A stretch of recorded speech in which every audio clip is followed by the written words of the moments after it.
Hello YouTubers, I hope you all are doing well. I'm your friend Asif Ali, back again with a new video, as this is our Python series, and in this series we already covered two topics on Python, the introduction to the Python and history of Python. Today in this video we are going to talk about the difference between Python 2 and Python 3. So let's start the video. The topics that we are going to cover today are current Python versions and then some important points, and at last we are going to talk about the comparison between Python 2 and Python 3. Python. Till now we have three versions of the Python 1, which was published in 1994, and then Python 2 after 6 years. We have the first version came into the field, and then Python 3 came into the field in 2008. Normally it happens when a new version of any programming language came into market, then the old one automatically going down with a period of time and at the end completely vanished. Also, the new version relates to the old version, which means the new version contains most of the features of old version with a bit of modification. That's why if you want to update any project from old version to the new version, it's not a big deal. And this relation between the new version and old version is called the backward compatibility. But in case of Python, this is a little bit different scenario, because there is no relation between Python 2 and Python 3. These two versions are quite different from each other. There is no backward compatibility. Python 2 is an old version and Python 3 is a new version. Yeah, there is a Python 2 still exists, but the updates of Python 2 are totally stopped, and Python 3 is currently the new version. So I highly recommend that you use the Python 3, and because this is the present and future of the Python language. There are a lot of differences between Python 2 and Python 3, but we will discuss on some important points. Like the first difference is divisional operator. In Python 2, divisional operator work like it works in C++ or C, while in Python 3 it works different. Let me show you how it works. So in Python 2, for example, we have this is the divisional operator. This is the divisional operator. If we want to calculate this one, 1 divided by 3, then the result is equal to 1. It's because when we have integer on both sides, then we get the integer result. In case if we have a one operand float and other one integer, then in this case we will get floating value. In the first case, the 0.5 is automatically skipped because both the operands are integer, that's why we get the result integer. While in the second case, if any of one operand is floating point, then we get the floating result. Float is actually data type. But in case of Python 3, if you want to use divisional operator, then we will get a floating result, whether the operands are integer or whether the operands are float. But we will always get the answer in float, like normally we get. And the second point is, in Python 2, how we print the hello is the print, and then let me show you. If you want to print the hello in Python 2, then we have to write the print and then double quotes, we have write to hello. This is the first method, and the second method is this. We have to put the parentheses. These are the two methods in the Python 2, while in the Python 3 we have just one method, which is Python 3 what we have to do is print parentheses, double quotes, and then hello. This is only the method we have in Python 3, while in Python 2, as I said, we have two methods. The third point is implicit str type in ASCII, explicit support for Unicode, while in Python 3, implicit str type in Unicode. What does mean by str type? Let me show you with example. If you want to save any string, what we have to do is the string ABC, right? We store the string in variable A in Python 2. In Python 3, if you want to store, what we have to do, A, B, C, in this way. Same way we save the string in Python 2 and Python 3. But in the case of Python 2, these characters are replaced by a unique number which is called the ASCII code. Like the ASCII code of A is 97.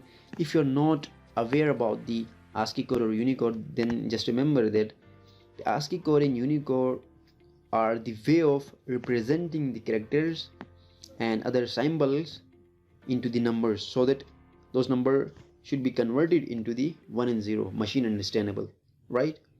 Because we know that any number or any character or symbol used in the programming will be ultimately converted into zeros and ones. That's why the strings and symbols we give a fixed number to the each character and symbol, so that later on we can convert those numbers into the zeros and ones binary form. That's why we assign every alphabet and every symbol to a unique number. Like the ASCII code of A is 97, B is 98, and C is 99. We have total 256 ASCII codes for different variables and for different characters and symbols. But in the case of Unicode is similarly, it is also the way in which we can represent the symbols and characters into numbers.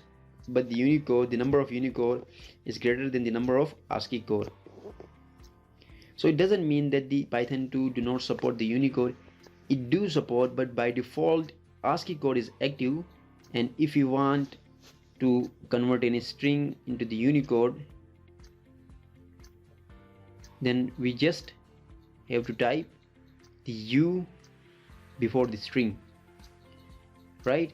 Also, in case of Python 3, both ASCII code and Unicode are supported, but by default Unicode is active. I hope you got my point. Now the fourth difference is the range function.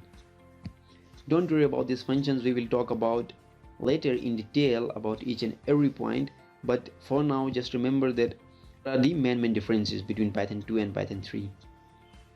So in Python 2 we have two different functions, range in order to find the range between any two numbers, and xrange. But in the case of Python 3 we skip the range x function, but the range function in Python 3 works similarly as the xrange function do in Python 2, right?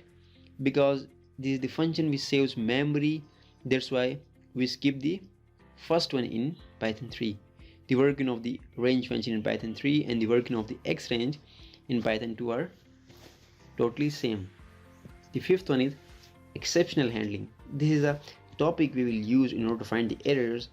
In coming videos I will explain what's meant by the exceptional handling, but for now just remember, in Python 2 there is a concept of exceptional handling.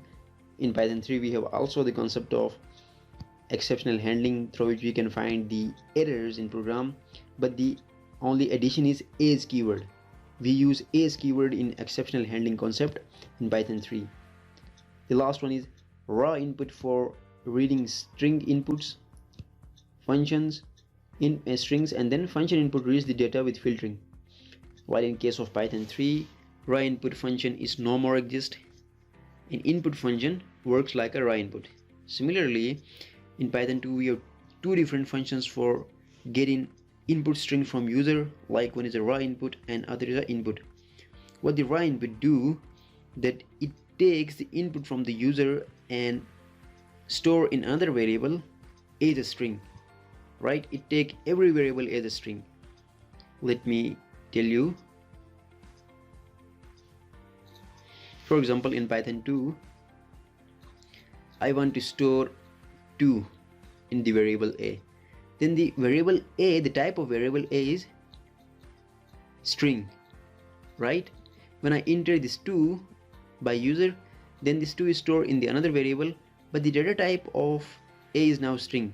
Whether I want to store a floating number, again a is a string type, or whether I want to store any string, then again type is a string, right? The raw function assume every input as a string, while the input function convert according to the input data. In the case of input function, what it do, if we input any number or any string but with the use of the input function, then it can store in variable according to the data type. I want to store 1, then the type of a is an integer, or I want to store 2.3 floating number, then the data type of a is a float. And similarly, according to the filtering of data, it filters the data and store the result in a variable with the same data type. But in Python 3 we have just one function, that is a input function. We skip the raw input function, but the working of this input function is same as the raw function in Python 2. Is what I said, that the raw function just take every input as a string, do not filter. Similarly, in the input function in Python 3, take every input as a string. Later on, if you want to change the data type of that input, we have different methods, conversion methods, through which you can change the data type, but initially it take every input as a string, as I said. So these are some differences we talked about. There are a lot of differences out there, but few of them are very important we discuss about, and I hope you understand this lecture. And if you do, kindly like, comment and subscribe my YouTube channel. Till next video, stay tuned and goodbye. If you enjoyed the video, do like and share. And for more videos, subscribe my YouTube channel and press the bell icon for notifications. Stay tuned and goodbye.